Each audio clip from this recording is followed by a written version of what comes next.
الحمد لله نحمده ونستعينه ونؤمن به ونتوكل عليه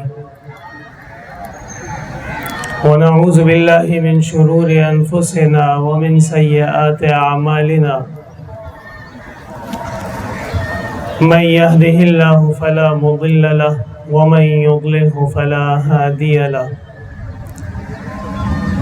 ونشهد أن لا إله إلا الله وحده لا شريك له وأشهد أن سيدنا ومولانا محمدا أحمد عبده ورسوله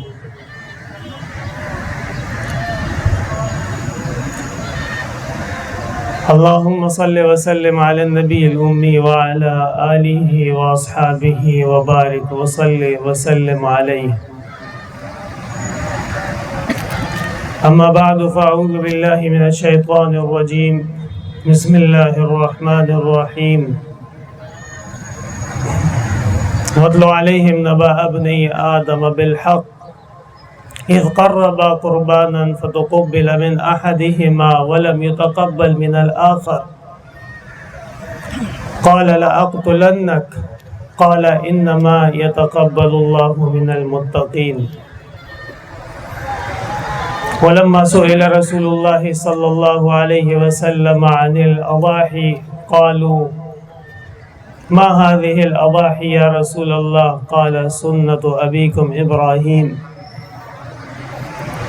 قالوا وما لنا فيها قال لكم فيها من كل شعرة حسنة أو كما قال صلی اللہ علیہ وسلم۔ میرے محترم اور نہایت معزز بزرگوں اور سامعین کرام، اللہ تبارک و تعالی نے ایک دفعہ پھر عظیم احسان اور فضل فرمایا اور عظیم لمحات، بہت ہی زیادہ فضیلت والے اوقات، اللہ تعالیٰ کے ہاں محبوب ایام،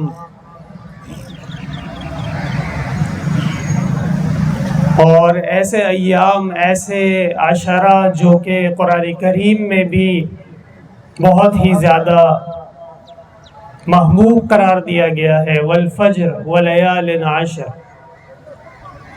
قسم ہے فجر کے وقت کی اور قسم ہے ذی الحجہ کے 10 راتوں کی۔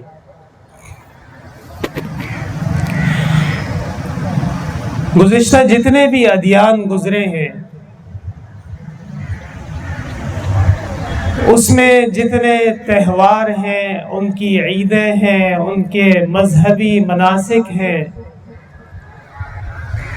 ان کا تعلق گزشتہ تاریخ سے یا ان کے آباء و اجداد کے کسی عمل سے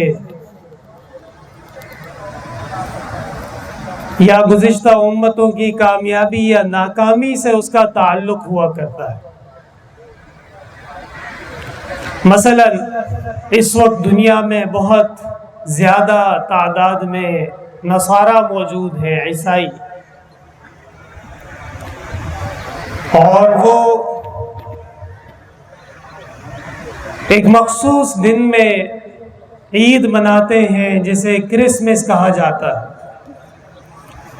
عقیدہ ان کا یہ ہے کہ اس دن حضرت عیسیٰ علیہ السلام کی پیدائش ہوئی، اگرچہ وہ غلط ہے اور ان کی تمام تعلیمات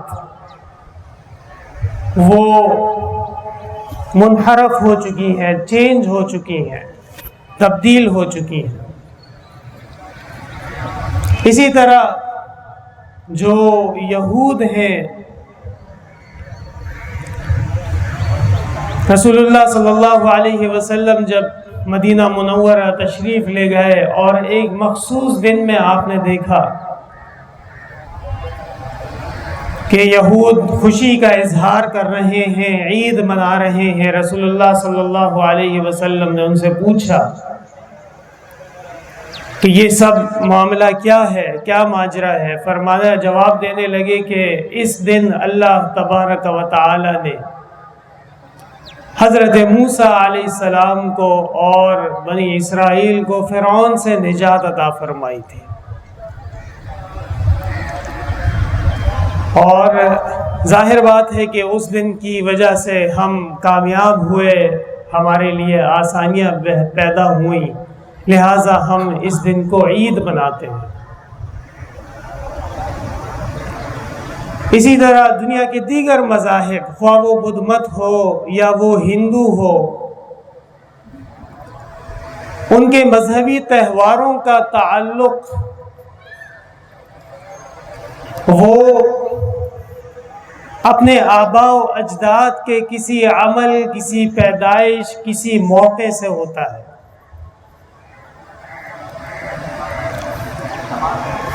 اور ہمارے دین اسلام میں ایسے موقع بے شمار آئے ہیں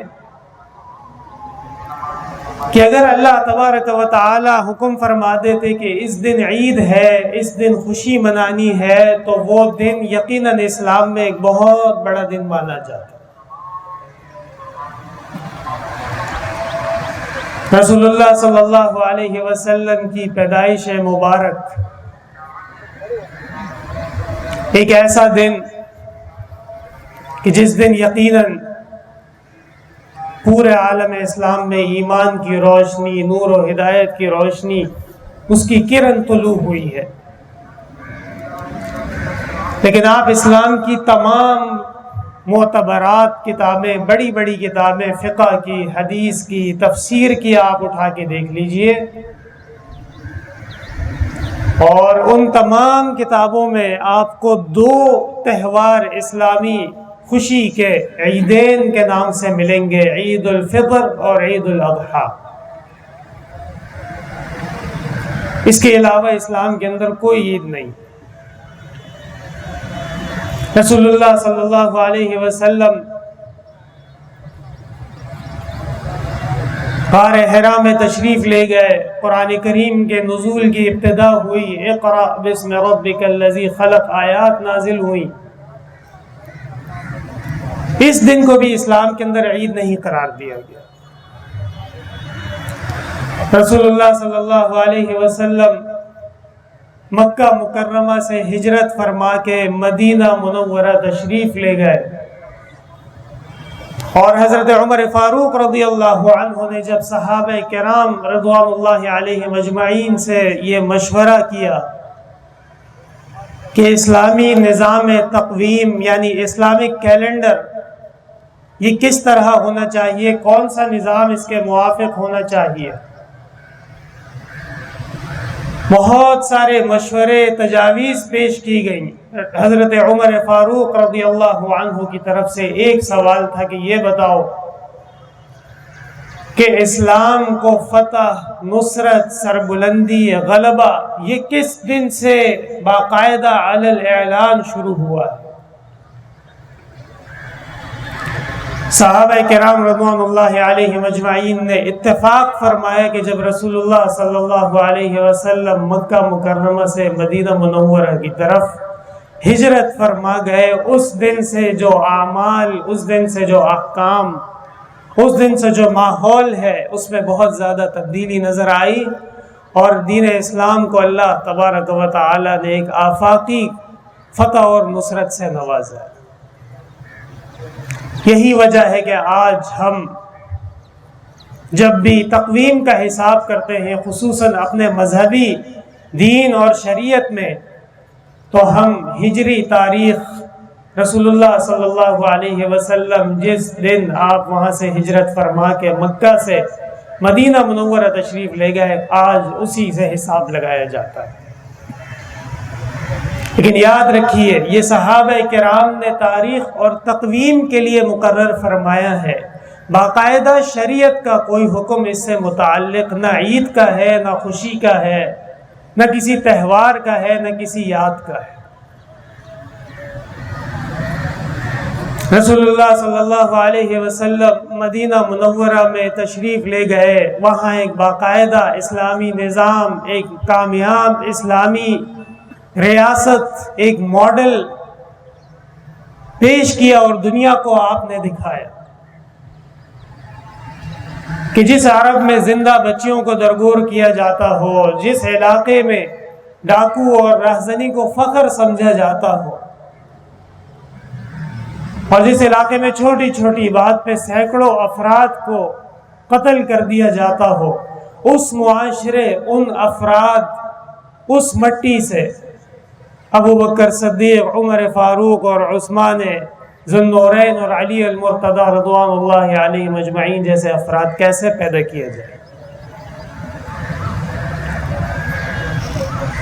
اور رسول اللہ صلی اللہ علیہ وسلم نے جب محسوس ہونے لگا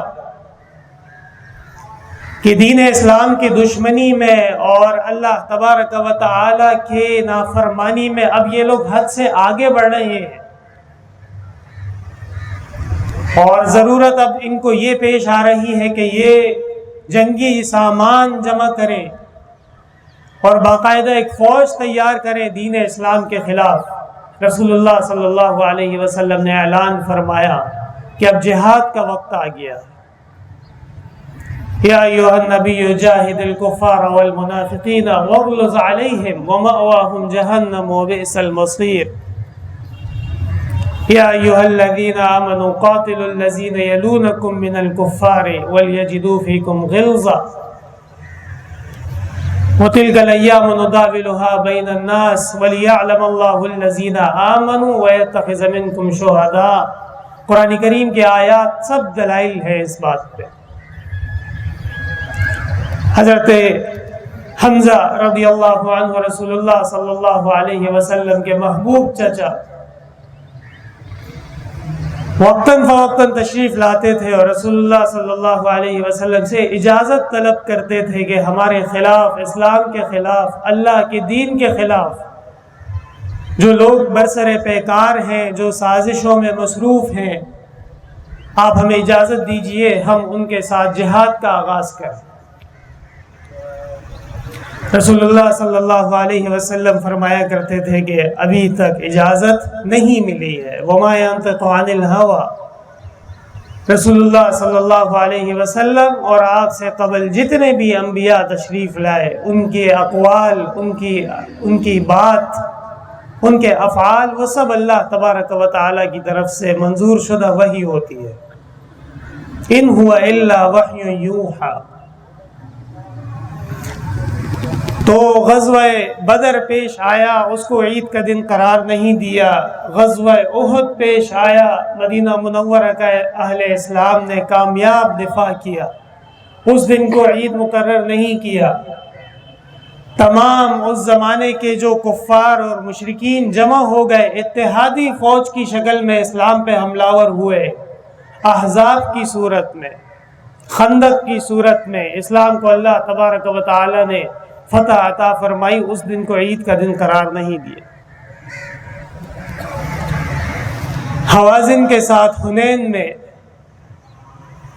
رسول اللہ صلی اللہ علیہ وسلم اور آپ کے صحابہ کرام بھرپور جہاد فرمایا، اور کئی موقع ایسے آئے کہ صحابہ کرام رضوان اللہ علیہ مجمعین کو چند لمحوں کے لیے بطور حکمت کے ہٹنا پڑا، پیچھے جانا پڑا۔ رسول اللہ صلی اللہ علیہ وسلم فرماتے تھے انا النبی لا کذب انا ابن عبد المطلب۔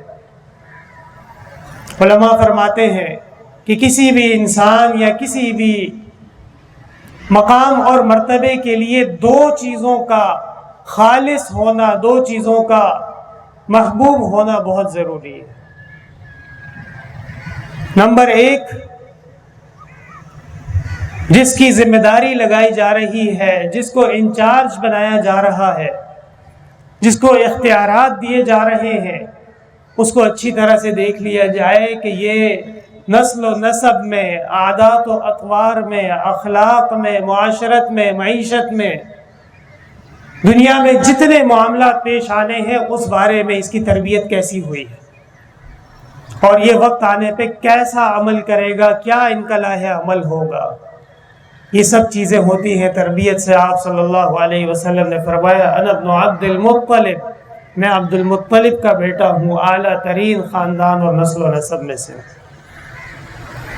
اور دوسری چیز، انسان سچا ہونا چاہیے، اور اللہ تبارک و تعالی نے جو اس کو دلائل عطا فرمائے ہیں، جو اس کو براہین عطا فرمائے ہیں، اس کی روشنی میں وہ دین اسلام کی دعوت اور تبلیغ اور دین اسلام کے پیغام کو عام کرنے کی کوشش کرے۔ آپ صلی اللہ علیہ وسلم اس مقام سے بھی نہایت ہی کائنات میں اعلیٰ ترین مقام پہ فائز۔ آپ نے فرمایا انا النبی لا کذب، میں اللہ کا سچا نبی ہوں، اس میں کوئی جھوٹ نہیں۔ انک لعلی خلق عظیم فستبصر ویبصرون، قرآن کریم نے رسول اللہ صلی اللہ علیہ وسلم کو جو مقام اور جس مقام سے اعلیٰ ترین وہ الفاظ عطا فرمائے ہیں، وہ تعریف عطا فرمائی ہے کہ وہ پوری کائنات میں آخرت تک کے لیے اب کسی اور چیز کے رسول اللہ صلی اللہ علیہ وسلم کے مقام کو مزید اونچا کرنے میں یا ان چیزوں میں قرآن کریم کے اندر اعلیٰ ترین کلمات آ چکے ہیں۔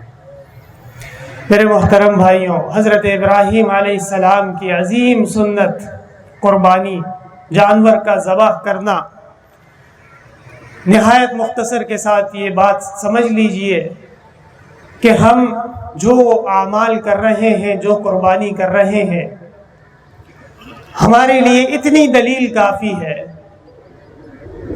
کہ اللہ تبارک و تعالی نے اپنے پیارے پیغمبر حضرت ابراہیم علی نبینا و علیہ الصلاۃ والسلام کو یہ حکم دیا ہے۔ اللہ تعالیٰ کے احکام، قرآن کریم کے احکام، شریعت مطہرہ کے احکام، ان کا ماننا، ان کو تسلیم کرنا اور ان کو بجا لانا، یہ اسلام کی اولین شرائط میں سے ہے۔ اسلام نام ہے اتباع کا، اسلام نام ہے اللہ کے حکم ماننے کا، اسلام نام ہے رسول اللہ صلی اللہ علیہ وسلم کی سنن کے موافق چلنے کا۔ اور جب اللہ تبارک و تعالی کا حکم آ جائے تو پھر عقل کے گھوڑے دوڑانا، مصلحتیں تلاش کرنا، حکمتیں بیان کرنا، ان کی کوئی ضرورت نہیں ہے۔ حضرت ابراہیم علیہ السلام کو وحی ہوئی اور وحی بھی خواب کے ذریعے سے ہوئی۔ حالانکہ اللہ تبارک و تعالی کی مشیت ہوتی تو حضرت جبرائیل کے ذریعے وحی فرما دیتے، براہ راست دل میں القاء ہو جاتا، لیکن وحی ہوئی خواب کے ذریعے سے۔ اور انبیاء کا خواب وہ بھی وحی کا حصہ ہوتا ہے۔ حضرت ابراہیم علیہ السلام کا جو آزمائش، جو امتحان، وہ اتنا شدید اور سخت ہے کہ حکم بھی اتنا سخت کہ بیٹے کو ذبح کرنا ہے، اور وے آف کمیونیکیشن جس طرح وہ ان کو بتایا جا رہا ہے وہ بھی اتنا نازک ہے کہ عام بندہ ہو تو وہ کہے خواب دیکھا ہے، خواب کی تو کوئی بات نہیں ہوتی۔ حضرت ابراہیم علیہ السلام کو اللہ تبارک و تعالی نے باقاعدہ یہ خواب میں حکم فرمایا۔ اور ابراہیم علیہ السلام خواب دیکھنے والا کون ہے؟ اللہ کے نبی ہیں، حضرت اسماعیل علیہ السلام کے والد ہیں، اور مستقبل میں رسول اللہ صلی اللہ علیہ وسلم جیسی عظیم ذات وہ بھی آپ کے نسب سے ہی پیدا ہونی تھی۔ فرمایا بیٹے سے کہ میں نے خواب دیکھا ہے، اور اس طرح کے خواب اللہ تبارک و تعالیٰ کے ہاں سے حکم ہوتا ہے۔ باپ نے یہ نہیں پوچھا، حضرت ابراہیم علیہ السلام نے اللہ تعالیٰ سے یہ نہیں فرمایا کہ حضرت اے اللہ یہ جو آپ نے حکم دیا قربانی کا، اس میں تو خون بہے گا اور اس میں تو گوشت ہوگا، اس میں تو کھال ہوگی، کیوں نہ میں کسی غریب کو پیسے دے دوں اور کیوں نہ میں کسی کی شادی کرا دوں۔ نہیں، اگر نماز پڑھنی ہے تو وہ نماز تب ادا ہوگی جب آپ نماز پڑھیں گے۔ یہ کوئی یہ کہے کہ میں نماز چھوڑ دوں اور اس کی جگہ پیسے دے دوں، جرمانہ دے دوں، کسی کی شادی کرا دوں، کسی سے تعلق قائم کروا دوں، اس سے نماز ادا نہیں ہوگی۔ قربانی ایک مستقل عبادت ہے، اور اس عبادت کا جو روح ہے وہ یہی ہے کہ سر خم تسلیم کرنا ہے، بات سمجھ میں آئے یا نہ آئے۔ ابراہیم علیہ السلام کو بیٹے کا ذبح کرنا سمجھ میں آیا یا نہ آیا، اللہ تبارک و تعالی نے جب حکم دے دیا تو اس حکم کو بجا لانا ہے۔ اور آج ہم جو جانور ذبح کرتے ہیں، اللہ تبارک و تعالی کے راستے میں قربان کرتے ہیں، تو ہم اسی سنت کے موافق اور اسی سنت کی اتباع میں کرتے ہیں۔ صحابہ کرام رضوان اللہ علیہم اجمعین نے رسول اللہ صلی اللہ علیہ وسلم سے پوچھا کہ یہ جو ہم اضاحی کرتے ہیں، قربانیاں کرتے ہیں، کیوں کرتے ہیں؟ آپ صلی اللہ علیہ وسلم نے فرمایا سنت ابیکم ابراہیم، یہ تمہارے آبا و اجداد میں حضرت ابراہیم علی نبینا و علیہ الصلاۃ والسلام کی سنت مبارکہ ہے۔